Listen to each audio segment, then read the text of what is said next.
வணக்கம் வணக்கம் வணக்கம். நேயர்கள் அனைவருக்கும் வணக்கம் தெரிவிப்பது உங்கள் ஜேஆர் கிரியேஷன்ஸ் மேலகிருஷ்ணன்புதூர்.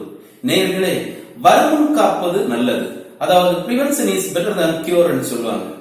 எந்த ஒரு நோயாக இருந்தாலும் நோய் நம்மை தாக்குவதற்கு முன்னாடியே நம்ம ஒரு எதிர்ப்பு சக்தியை நம்ம உடம்புல உருவாக்கினோம்னு சொன்னா நாம் ஆரோக்கியமான வாழ்வை நோக்கி சென்று கொண்டிருக்கலாம் என்பது ஒரு உண்மை. நேயர்களே, நாம் அனைவரும் அன்றாட வாழ்க்கையில் காஃபி குடிப்பதை வழக்கமாக வைத்திருக்கிறோம்.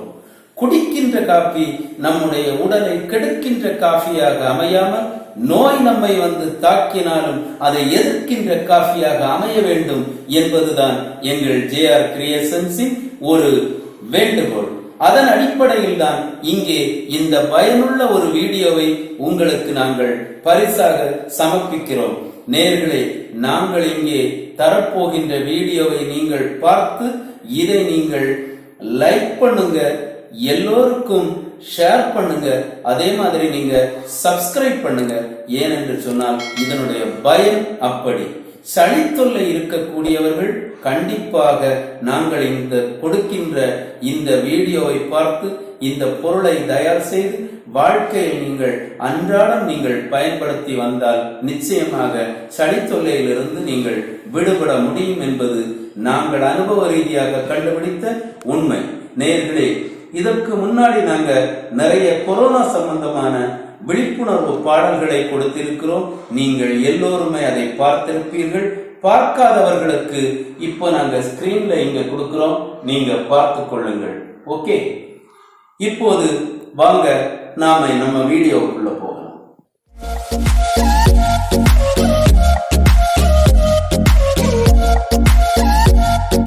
நேயர்களே, இதுக்கு தேவையான பொருட்கள் நார்மலா நம்ம வீடுகளில் பயன்படுத்தக்கூடிய அன்றாட தேவையான பொருட்கள் தான்.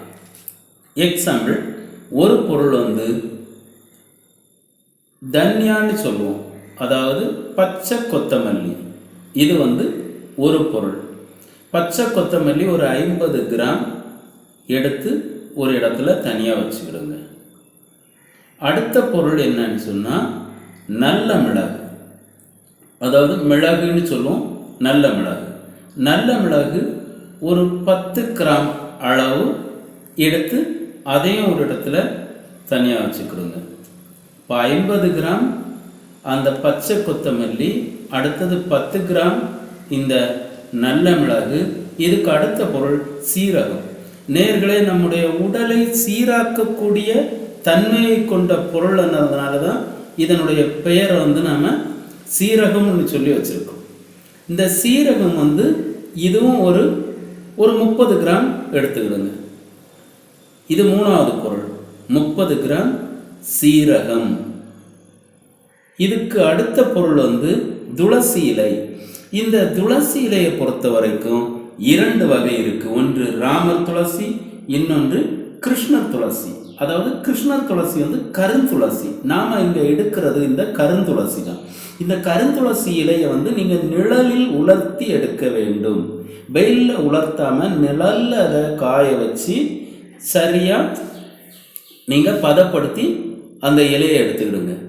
இந்த இலை எத்தனை இலை எடுக்கணும்னு சொன்னா 1 2 3 4 5 6 7 8 ஒரு 8 இலை நீங்க எடுத்துக்கலாம். நிழலில் உலர்த்தப்பட்ட துளசி இலை தான் கண்டிப்பாக எடுக்க வேண்டும். அடுத்த பொருள் ஏலக்காய். ஏலக்காயை பொறுத்த வரைக்கும் இது மணத்துக்கு மட்டும் இல்லை, இதுவும் ஒரு மூலிகை மருத்துவ குணம் கொண்ட ஒரு பொருள். இந்த ஏலக்காய் ஒரு 8 ஏலக்காய் எடுத்துக்கிடுங்க. 8 ஏலக்காய் எண்ணி நீங்கள் எடுத்து வச்சுக்கிடுங்க. இதுக்கு அடுத்தால நம்ம சேர்க்கக்கூடிய பொருள் சுக்கு, அதாவது இஞ்சியில் காய்ந்த இஞ்சி அல்லது சுக்கு. சுக்கு ஒரு 50 கிராம் நீங்கள் எடுத்துக்கிடுங்க. இந்த மாதிரி ஒரு 3 துண்டுகள். இதுக்கு அடுத்த பொருள் நாம சுக்கு இப்போ எடுத்து தனியாக ஒரு இடத்துல வச்சாச்சு. சுக்குக்கு அடுத்தால நான் எடுக்க போகிற பொருள் நாம் எதுன்னு சொன்னால்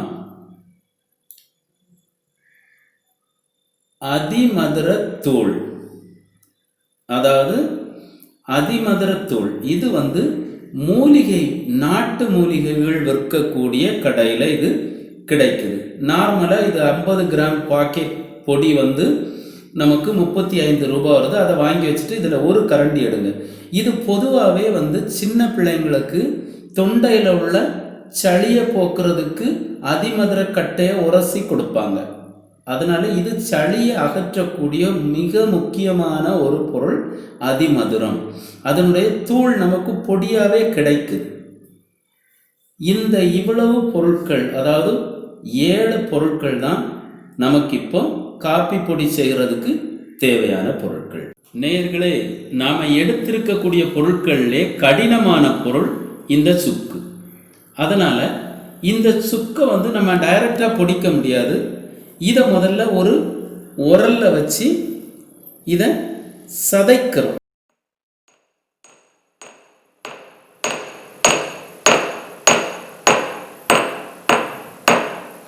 நல்லா இதை உரல்ல வச்சு சதைக்கிறோம்.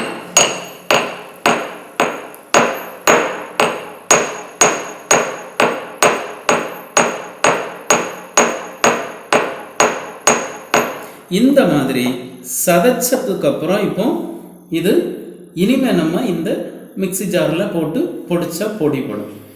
இப்படி சதைக்கப்பட்ட இந்த சுக்குகளை எடுத்து நம்ம தனியாக எடுத்து இனி இதை ஒரு இடத்துல வைக்க போகிறோம். கண்டிப்பாக சுக்கை சதைக்காமல் நீங்கள் பொடிச்சிடாதீங்க. மிக்ஸி ஜாரில் பிளேடு உடஞ்சிடும். இனி நாம் எல்லா பொருளையுமே மிக்சியில் போட்டு பொடிக்க போகிறோம். எல்லா பொருளையும் ஒன்றன் பின் ஒன்றாக நீங்கள் ஜாரில் போடுங்க. சதைக்கப்பட்ட சுக்கு, அதுக்கு அடுத்த பொருள் நம்ம தன்யா, அதாவது கொத்தமல்லி, இதுக்கு அடுத்த பொருள் துளசி இலை, ஏலக்காய், சீரகம், நல்ல மிளகு. நம்ம எடுத்திருக்கக்கூடிய அதிமதுர தூளையும் இதில் தூவிடும். இனிமேல் இது எல்லாத்தையும் சேர்த்து ஒன்றாக ஒரு மிக்ஸியில் வச்சு நம்ம பொடி பண்ணி இதை எடுத்துடலாம். நேயர்களே, எல்லா பொருட்களையும் மிக்ஸியில் ஒன்றாக போட்டு பொடி பண்ணி இந்த மாதிரி பருவத்தில் நீங்கள் எடுங்க. இதை நீங்கள் ஒரு பாட்டிலில் அடைச்சி வச்சுக்கிடுங்க. அன்றாட நீங்கள் காப்பியில் போடக்கூடிய காப்பி பொடிக்கு பதிலாக நீங்கள் இதை தூவி நீங்கள் காப்பி தயார் பண்ணுங்க. முடிஞ்ச வரைக்கும் சுகர் யூஸ் பண்ணாதுங்க, சீனி யூஸ் பண்ணாதுங்க, கருப்பு கட்டி யூஸ் பண்ணி காப்பி போட அப்படியே பழக்கத்தை கொண்டு வாங்க. அதுதான் நமக்கு நல்லது.